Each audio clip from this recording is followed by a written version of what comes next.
আসসালামু আলাইকুম এভরিওয়ান, সবাই কেমন আছেন? আশা করি সবাই ভালো আছেন। আমিও ভালো আছি। আজকে আবার নতুন একটি ভিডিও নিয়ে এসেছি। আজকের ভিডিওটা মূলত আমার বাড়ির ছাদে কি কি গাছ রয়েছে এইগুলো আপনাদের দেখাবো এবং কি আপনাদের এগুলো সম্পর্কে কিছু কথা বলবো। আসলে বাড়ির ছাদে বিভিন্ন ধরনের গাছ থাকে, সকলেরই, আমারও আছে। আমি চেষ্টা করছি যে গাছগুলো আরও বেশি সংগ্রহ করার জন্য। কি কি গাছ রয়েছে সেগুলো আপনাদের দেখাই, আপনারা দেখেন। হয়তো আপনাদেরও ছাদে থাকতে পারে বা আপনাদের পরিচিত বা পছন্দের গাছ এর মধ্যে থাকতে পারে।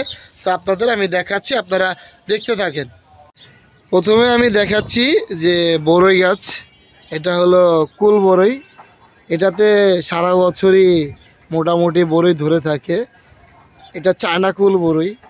এই গাছটা হয়তো আপনাদের অনেকেরই পরিচিত থাকতে পারে। তারপর এটা মেহেদি গাছ।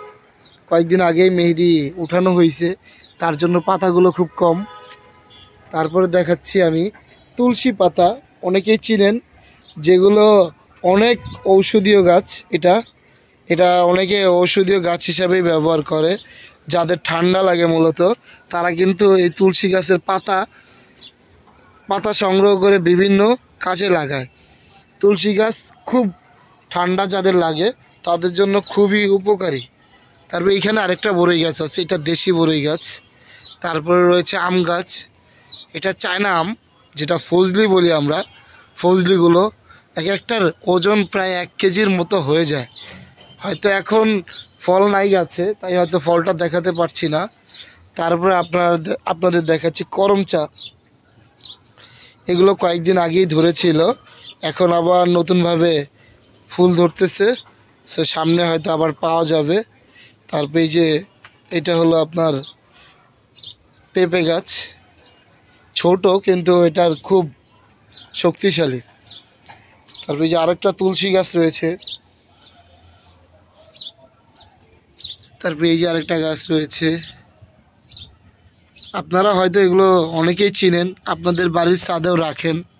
সো এই ভিডিওটা আপনাদের হয়তো পছন্দের হতে পারে অনেকের। সো আমি পছন্দের যেন হয় সেই বিষয়টা নিয়ে কাজ করছি। সো এই যে আরেকটা দেখতেছেন লাউ গাছ। আসলে কি, নিজের হাতে তৈরি শাকসবজিগুলো যখন আপনি খাবেন তখন আপনার কিন্তু মনটা জুড়ে যাবে, অনেক ভালো লাগবে, অনেক ভালো লাগে। তারপরে হলো আপনার এই যে এখানে লেবু গাছ আছে। এখন লেবু নাই, হয়তো কয়েকদিন পরে আবার ধরবে। কারণ অল্প অল্প হইলে এগুলো আর কি সংগ্রহ করে বাসার মানুষদের জন্য নেওয়া লাগে। কারণ সবাই আশায় থাকে যে আমার গাছে একটা ফল ধরবে, কখন খাবো। আসলে নিজেদের পরিচর্যা, এই যে আম গাছ, এগুলো নতুনভাবে রোপণ করা হয়েছে।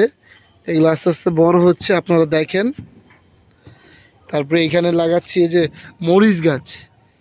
চেষ্টা করছি যেদিক দিয়ে যা পারছি আস্তে আস্তে বাগানটাকে ভরিয়ে তুলতে। এই যে এখানে কলমি শাক আছে। এটা হলো আপনার মরিচ গাছ, যেটা লাউয়ের চারা। তারপর পুঁই শাক। তারপর এদিকে রয়েছে কিছু এই যে কচু শাক। সবাই আপনারা চিনেন মেবি কচু শাকটা। এই যে এগুলো কলমি শাক। তারপর এই যে একটা কাজি পেয়ারার গাছ আছে। কাজি পেয়ারা একটা না, এখানে আরেকটাও আছে, দুইটা। টোটাল দুইটা গাছ আনা হয়েছে। এগুলোর বয়স ভালোই হয়েছে, প্রায় 3 বছরের কাছাকাছি। এগুলো বড় হচ্ছে, এগুলো থেকে ফলও খাওয়া শুরু হয়েছে। তারপরে এখানেও আরেকটা গাছ আছে, এটা দেশি পেয়ারা। এটা একটু বড় সাইজের হয় এই গাছটায়। তারপরে এই যে আরেকটা আম গাছ। এটার বয়স প্রায় 5 বছর। এটা থেকে প্রতি বছরই প্রায় ভালোই আম সংগ্রহ করা হয়। তারপরে এই যে এই সাইডে ডালিম গাছ দেখতেছেন, ডালিমের ফুলগুলো ধরছে। হয়তো যদি রিজিকে থাকে কিছুদিনের মধ্যেই এটা একটা ফুল দিবে। ফুল দিয়েছে, কয়েকদিন পরে ফলে পরিণত হবে। এখানে একটা আম গাছ আছে। মোটামুটি আমাদের এই বাগানে আপনার আম গাছের সংখ্যাটা বেশি, কারণ এ বাড়িতে সবাই আম পছন্দ করে অনেক বেশি, ফ্যামিলির সবাই। তারপর যে আরেকটা দেখতেছেন, এটা হলো মূলত গাব গাছ। এটা গাব গাছ। যেদিক দিয়ে যা পারছি আস্তে আস্তে পুরো বাগানটা ভরিয়ে তুলছি। আপনাদের এই ভিডিওটা ভালো লাগবে, কারণ যারা বাগান নিয়ে কাজ করেন নিজেদের বাড়ির আশেপাশে, তারা এই ভিডিওটা খুব পছন্দ করবেন। আই হোপ সবাই ভালো থাকবেন। আজকের জন্য এই পর্যন্তই। এই ভিডিওটা আপনাদের সবাইকে দেখাই,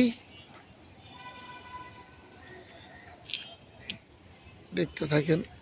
এই হলো আমার বাগানের, মূলত এইখান থেকে শুরু।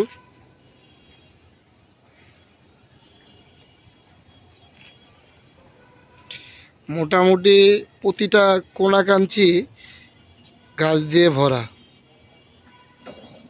সবাই ভালো থাকবেন। আজকের জন্য এই পর্যন্তই। আল্লাহ হাফেজ।